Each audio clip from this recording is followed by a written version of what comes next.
Eurovision contest last year, about 7 months after the biggest mass murder of Jews since Europe did what it did in the previous century.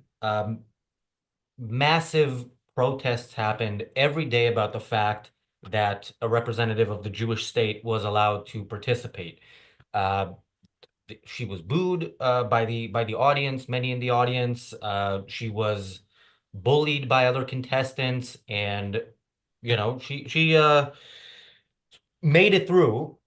Yesterday in the Eurovision contest of 2025, Israel's representative was Yuval Rafael, who was a survivor of October 7th. She went to the music festival. She hid under dead bodies, as her father advised her on the phone. Play dead so that the Palestinians won't murder you or kidnap you. And of course, the response is what you would expect the response from such people to be. So let's look at one moment that happened during her song, which is a Dutch couple trying to storm the stage because this woman who, again, refused to do what Jews are supposed to do, is right there, and there's an opportunity to finish the job that, you know, Hamas didn't start, but Hamas was the latest to attempt. Let's look at this clip.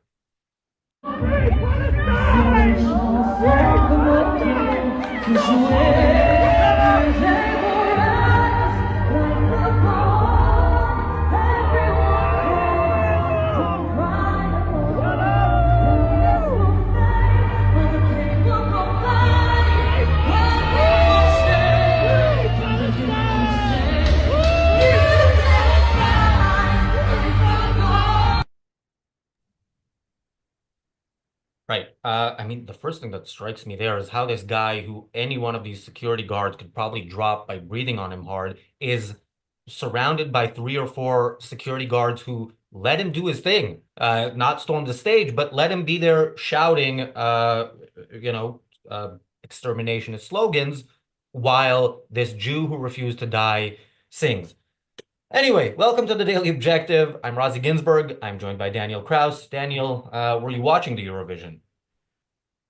No, I wasn't because I generally do not watch it, although I usually do listen to the song. So I went through the songs. I listened to the Israeli entry, and yeah, and so there was controversy over the song itself. They basically had to change it a little bit. They had to sort of like remove. I think in some places it had sort of references to October 7th, and even I think the song definitely is about October 7th and sort of.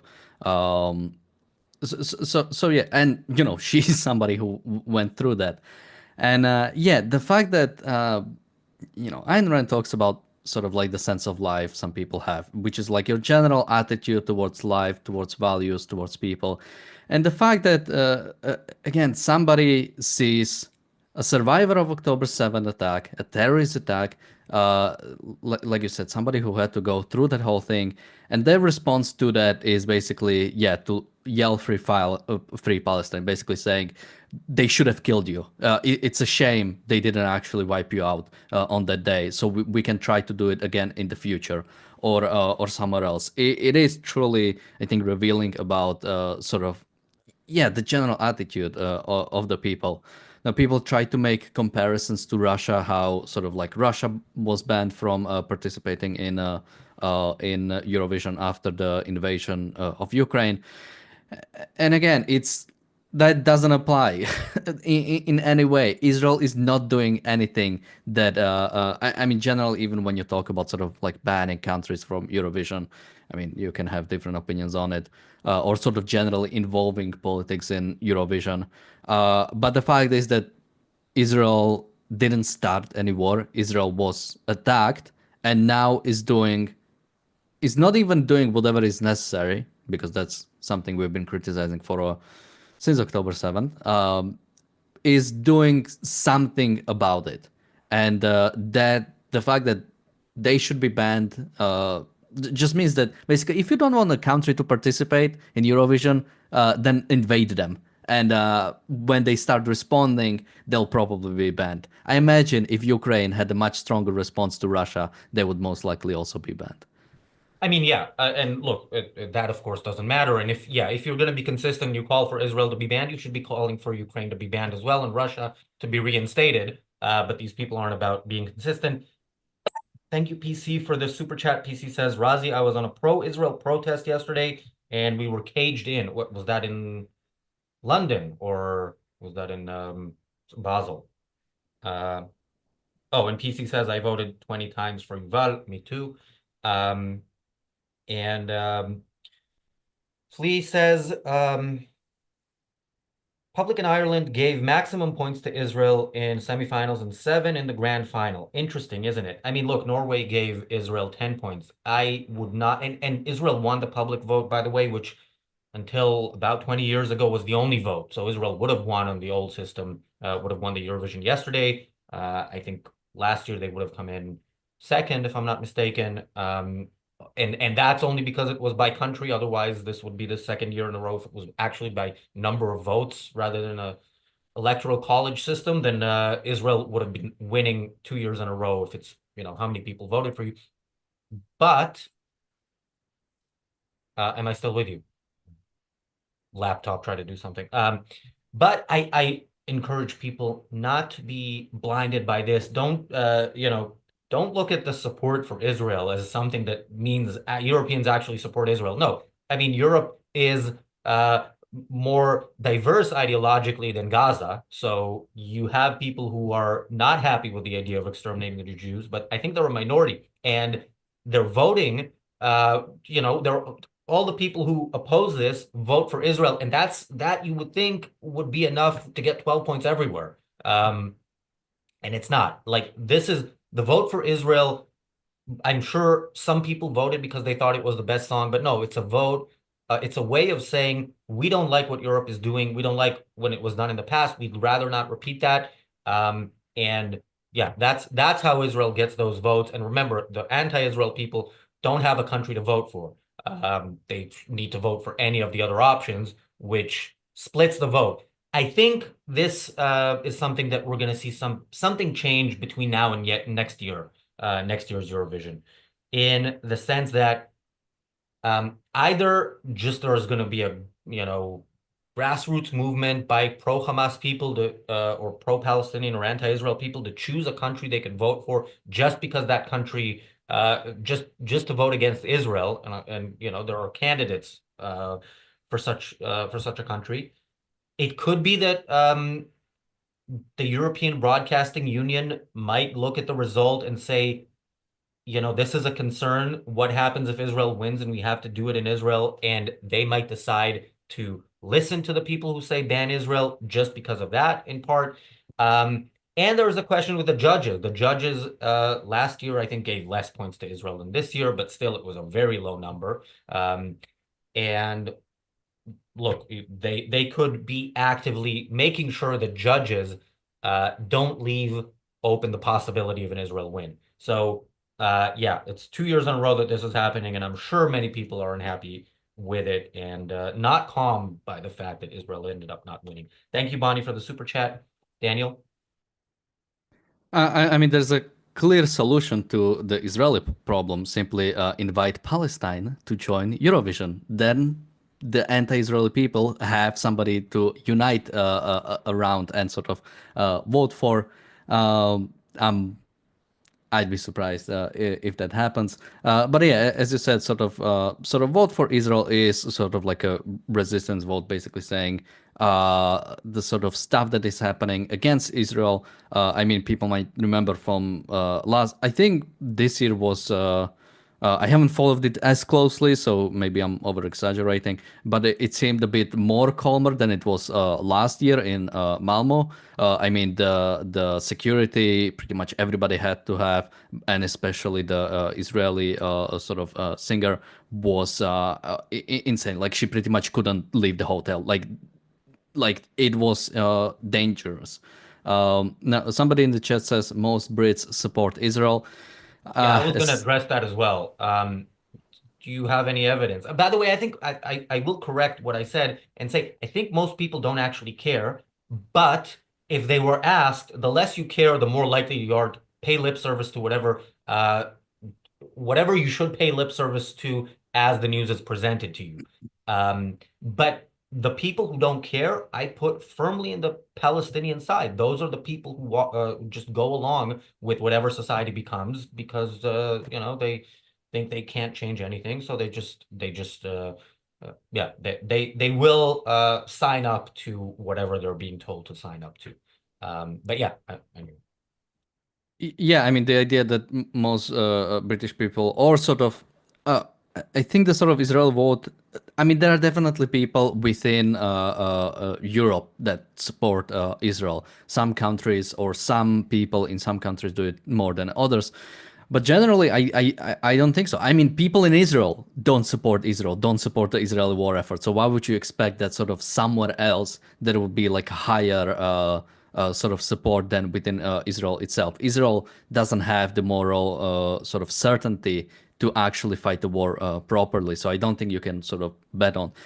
And then what does support for Israel means? If you mean just that Israel should exist, maybe most people in Great Britain or United Kingdom do support that there should be sort of exist a state of Israel, whatever that means. But sort of Israel as it is right now, Israel being able to defend itself fully and do whatever is necessary to finish the war as soon as possible in Gaza, that is a minuscule support everywhere around the world. As I've said, within Israel itself.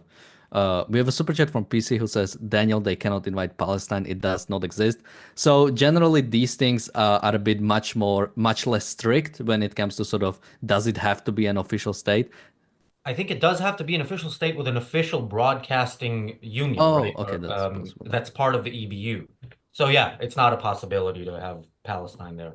Um, Okay, just I wanted to bring up separate point because the way the Olympics work is they basically you don't even have to be like an actual country, and it has a lot of participants. It has a lot of I think like American Samoa is like an actual participant despite it being part of America technically. So you have things like this. So I was uh thinking that it could be sort of similar way. But if you say that there is an official broadcaster, then yeah. And also, I should mention I didn't vote for anybody because Slovakia couldn't participate because of budget cuts. well, you could vote with the rest of the world, which gave Oh, Israel 12 points.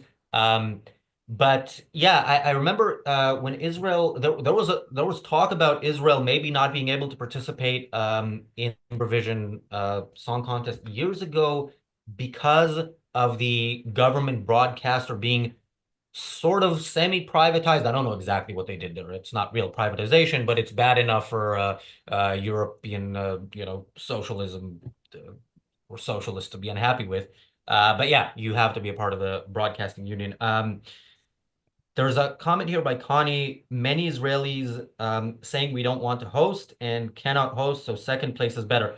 First of all, second place is never better. Come on. And who is saying we can't host? By the way, that would be a valid concern from the EBU. Like, if they say, okay, Israel's a war zone, we might not want to send people there. I get that. But then again, your problem should be, Israel not doing enough to defend itself, and you should be supporting Israel and criticizing it when it's not defending itself rather than the other way around. yeah, I mean, next year in Jerusalem is an appropriate phrase here, right? Absolutely, you do. I mean, if Israel won, yeah, we have a 1 year to figure it out to make sure I would assume it would happen in Jerusalem. Although now that I'm thinking about it, probably wouldn't. I I mean, mean, it wouldn't make much sense actually. Tel Aviv would. it would make perfect sense. And I think it was held in Jerusalem Oh, one of okay. the times that Israel did it. But yeah, I mean, in the BBC broadcast yesterday after Israel lost, the guy said, I forget who it is, said, "I'm sure the EBU are breathing a sigh of relief for not having to do it in Tel Aviv." So I would do it in Jerusalem just to say to people, look, no, you don't get to determine what our capital is because you don't like it, or the savages you support don't like it. But yeah, look, I hope it happens. I hope it happens next year. I don't think it will. Like I said, I would be a little bit surprised if Israel is even participating next year, especially if the war continues. But I'd be very surprised if the anti-Israel contingent hasn't learned from 2 years of almost to make sure that Israel is not a threat in the Eurovision. Yeah, Danny. We have a super chat from PC. Thank you so much. He says, Razi, did you know Ireland is number one hater of Israel? It retains its crown on that. I think Palestinians are still getting that position. But Yeah, and yeah, if you when it mean in comes, Europe, I'm not yeah. sure Spain and Norway aren't good contenders. Yeah, I mean, we just did an episode on, well, technically not on Ireland, but on Irish, what was it? Irish Times of Ireland? Some Irish, including the Irish Times, when they did like a really short sort of like an opinion piece on Palestinians, on Gaza, on the way Israel has been fighting the war, and that's just propaganda piece after propaganda piece after like a propaganda point. It's yeah, it's definitely Ireland would definitely get the jury points on the sort of number one on anti-Semitism if there ever was such a. Maybe there needs to be a ranking. Who did the ranking of the number one anti-Semite? Yeah, one of the organizations, maybe a campaign against anti-Semitism, but yeah, maybe they can add an award for countries. Yeah, a Eurovision of hate of sorts, although the Eurovision is a Eurovision of hate, so I think they'll have to come up with a different name. Billy says Britain hates Islam, so why would we support Hamas, Razi? And then Billy says only Muslims and left-hard scum support Gaza and Britain. First of all, of course, that's not true. Also, you talk about a country as if it's not made up of people.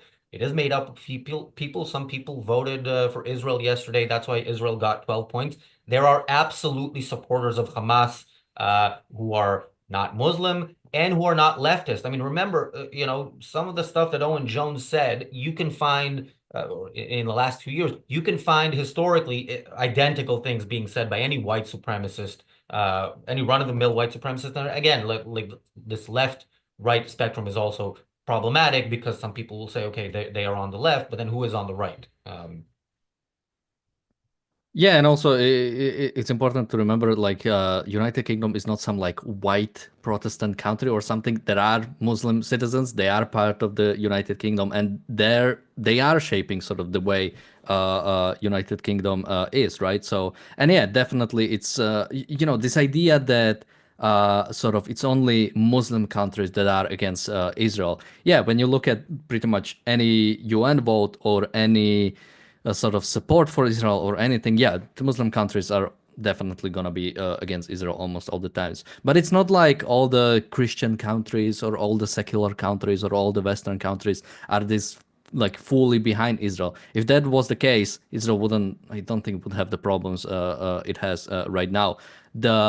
The number one sort of sanction of Palestinians is coming from Western countries. Just because Muslim countries support Palestinians, it doesn't really matter. They are none of them are strong enough to really pose any significant security threat or international threat at all. It is America, it is Western countries who are giving moral sanctions through the UN, through organizations like UNRWA to the Palestinians. And like the monetary support, right? EU just is going to increase the amount of money they are sending to the Palestinian Authority. When you check how much Gaza or the Palestinian Authority are getting from sort of international community, yes, a lot of it or some of it is coming from Arab League, is coming from surrounding Arab countries, but the vast majority is coming from number one, America, and then the other Western countries.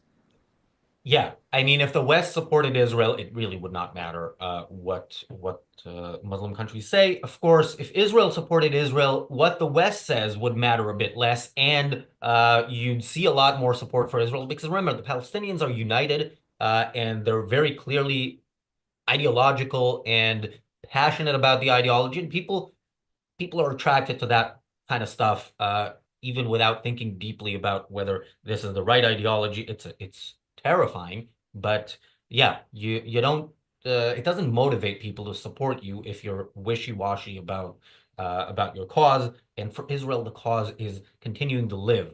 So I don't know how you could be wishy-washy about that, but Israel has managed.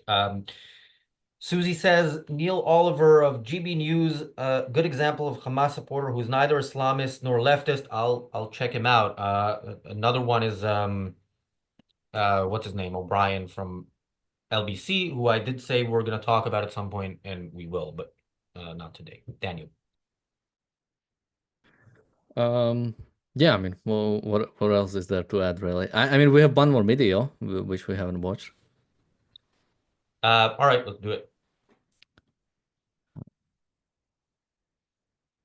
They will rise. Este año Radio Televisión Española ha solicitado a Eurovisión un debate sobre la participación de Israel en el festival. Las víctimas de los ataques israelíes en Gaza superan ya las 50.000 y entre ellas más de 15.000 niños y niñas según Naciones Unidas. Esta no es una petición contra ningún país, es un llamamiento por la paz, la justicia y el respeto a los derechos humanos acorde con... Right. That's obviously from somebody's phone, so we get their Twitter updates. But yeah, Spain, right before a singer who survived the most horrible act of Palestinianism in history and the biggest mass slaughter of Jews since the Holocaust, Spain decides to tell you about how horrible it has been for the perpetrators of that attack since the beginning of the war, that they choose to continue every single day, even though they have a standing offer to end it. So yeah, that's Spain for you as a country. They definitely they're competing with Ireland, you know, and they're holding their own there with that. And it's going to be interesting if the European Broadcasting Union fines them for that, because Israel, you know, Israeli presenters were told not to wear the pin for the hostages because it's a political symbol. Is that any way in any way a political an expression of a political view? We will find out when the European Broadcasting Union decides to do something about it or not.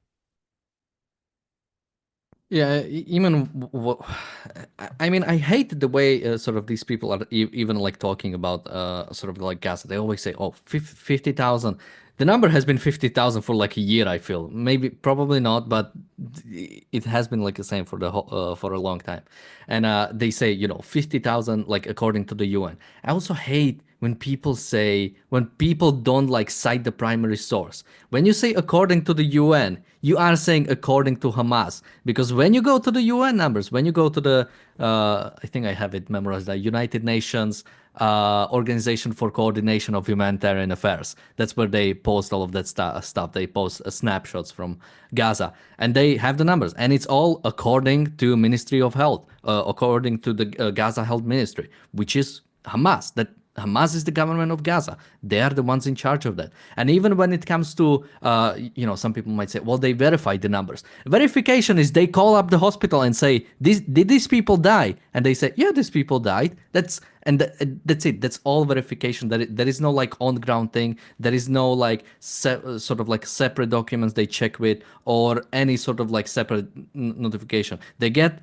info from Hamas and then they check with Hamas if this was true. So none of these numbers can really be held to any account. Yeah, and by the way, those verifications are the ones that happen loudly. When the ones that happen quietly are the ones where they actually try to have some sort of you know, actual facts in there, or at least correcting lies that were too difficult to push, and that disappears in the headlines. You know, the fact that Hamas admitted a couple of months ago that 72% of the people killed are men of fighting age, that hasn't stopped the women and children chants around the world, because and if by the way, talk to anybody, go to an anti-Israel protest and ask them, what do you think about the fact that 72% of people killed in Gaza are men of fighting age? Don't you think this women and children crap is kind of dishonest?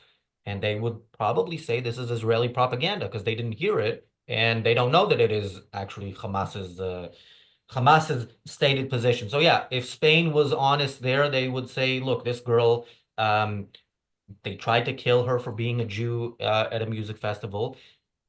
But now those people who tried to kill her and successfully murdered so many and took so many hostages are telling us that this is the number of people who died and that it's Israel's fault. And we are just here to repeat that. So yeah, yeah, don't, I always say this, but don't let these pro-Palestinian people get away with pretending like they are on the side of morality rather than on the side of actual genocide. And that is the goal there. So, and yeah, as long as they continue to do that, we will be continuing to correct them on it, but make sure you do as well. Daniel.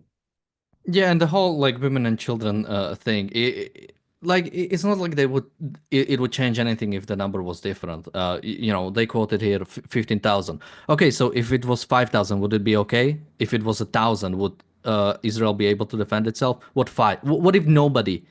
Or what if one? What if one child had to die for Israel to finally to get rid of completely of Hamas and of the Palestinian culture of terrorism? Would that be okay? No, they would say no. And oh, we don't actually have to think about it because it did happen. When during the pager attack to the Houthis, one girl did die, at least, or was Hezbollah, injured. not the Houthis. Oh, Continue. sorry, Hezbollah. One girl did die because she was playing with her daddy's pager that he was using to coordinate strikes and attacks against Israel, and that was too much. The highest, mostly targeted strike against terrorists that was extremely successful was too much to actually that actually brought down Hezbollah just a few days, few weeks later. So no, it doesn't matter. It's a people who say women and children, they don't care. It's just a convenient thing to argue against Israel. They do not want Israel to defend itself. That's the number one thing. Yeah, I mean, look, the pager attacks were, among other things, a great disinfectant in the sense that, yeah, if you are talking about Israel as being evil because they're killing women and children because Palestinians say so, uh, you have nothing to say on the occasion of the pager attack, especially if you're like, well, October 7th was, killing soldiers and some civilians were in the crossfire. Yeah, the pager attack, like many things that Israel does, exposes, in effect, the anti-Israel crowd when they choose to criticize even something like that. But it is not necessary. The anti-Israel crowd says who they are all the time. We just don't listen because we want to think that Israel has a place among the nations, even who hate them. And yeah, I would say let's reverse course. You think the pager attack was somehow Israel doing something wrong to the people who have been bombing it for a year and killing many people and creating a refugee crisis? Well, okay, then now we know who you are. That's as far as that should go. You really should not be arguing with people about numbers and is it genocide or is it starvation? Because once they take that side, first of all, they don't care whether it is or not, and they are supporters of genocide, just not the one they're talking about. Thank you. Oh, I think I did thank Apollo Zeus. Daniel, parting thoughts? If I didn't, thank you, Apollo Zeus again. Somebody did ask, why do so many Israelis not support their country if they don't like it one day go somewhere else? Well, depends on what you mean by support. If we mean it in the actual sense, what it takes for Israel to defend itself, maybe about 5 people in Israel actually support Israel in a proper way. It's well, how many people are really arguing for what needs to be done in Gaza and in Judea and Samaria in the West Bank? Not So, enough. I think it's more than 5%. But yeah, oh, I I do meant think like 5 people. well, I think there's the problem in Israel is their widespread support for the hostage deal and maybe not a full understanding or maybe a full understanding of what that actually means for the future. But yeah, Yeah, so what I meant by that is, people who are like you said arguing for a hostage deal, they view it as that is what needs to be done. They don't either they don't recognize what the threat Palestinians are showing to Israelis, or yeah, they think that maybe if they give them give them more terrorists one more time, or if they, just pull out the settlements from Judea and Samaria, maybe just this once, maybe if they help Palestinians establish the Palestinian state, that would actually bring peace into region. So I would say all Israelis want peace. All Israelis definitely, well, maybe some do want their destruction, but I think many of them do want simply to be left alone, but don't have the sort of the philosophy that's required to understand what it actually takes. Yes.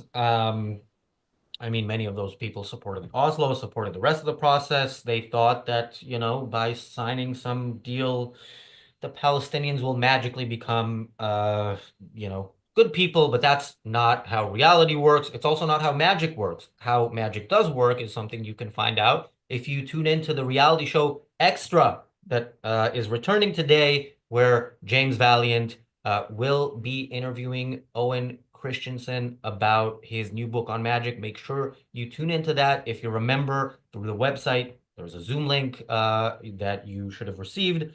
And if you're a member through YouTube, you can just watch the stream and participate. The Daily Objective and the reality show will return tomorrow. Thanks, Daniel. Thanks, everybody, for watching. And the reality show Extra starts in a couple of minutes.